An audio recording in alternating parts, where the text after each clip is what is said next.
Shalom and welcome to 2 Minutes of Torah. This year is entitled Parshat Vayeshev. Should one give up one's life in order to avoid embarrassing another human being? Famous incident in the Parshat Vayeshev where Tamar was willing, it seems according to the simple pshat, she was willing to go ahead and give up her life in order to avoid embarrassing Yehudah. So you could say, what does that have to do with us? That was Tamar's decision to do such a thing. The Gemara in Sota and other places as well, Daf Yud, writes that from here we learn, Noach lo Adam, it is Noach, pleasant for a person to go ahead and give up one's life in order to avoid Malva Pnei Chavei Barabim, avoiding embarrassing another human being. So what does this mean? Is this halacha l'maaseh? We all know a person says, kill that person or I'm going to kill you. That's it. Take the bullet. Make a bracha, and take the bullet. Do about the Zohar, I'm going to kill you. Take the bullet. Marry that woman who's married. Also, Yerek ve'alvor. What about the person says, read off this list of horrible, horrible gossip about that individual in this crowd, humiliating stuff, or else I will kill you. So does the Gemara literally mean that this is what one should do? Just like Tamar was willing to do. There's three opinions. The Rabainu Yona seems to take it literally. Yes, this is the halacha. Tosfos and Sota seems to go that way as well. Why isn't it mentioned in the list of the big three?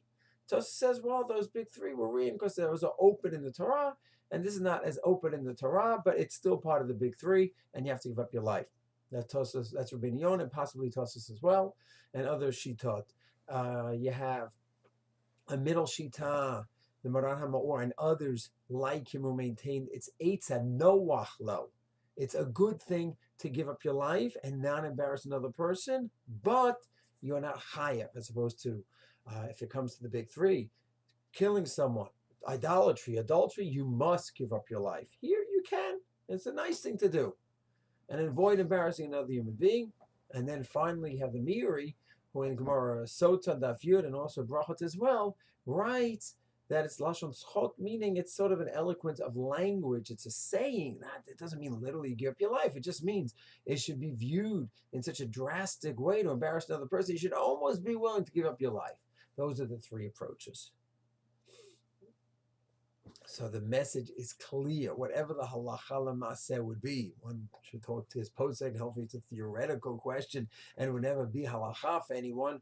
But the message is clear that going ahead and humiliating another person who has feelings, his pride, self-confidence, and one destroys it, makes him feel like nothing, is under the category of killing that person. And do we mean halachically, literally, it's under the category of Ritzicha, and therefore one must give up his life? Do we mean it's under the category of Ritzicha to the point that it's good to give up one's life? Or do we just mean that it's under the category, so to speak, and therefore, so to speak, one should give up his life, but not really? Either way, that's a technical halachic difference and a huge halachic difference. But the message, according to all three opinions, is clear. Watch out when dealing with another person's feelings and his humanity, his confidence in himself, etc., etc. That's his lifeline. And God forbid to ever go ahead and humiliate and embarrass and insult another person. Shalom.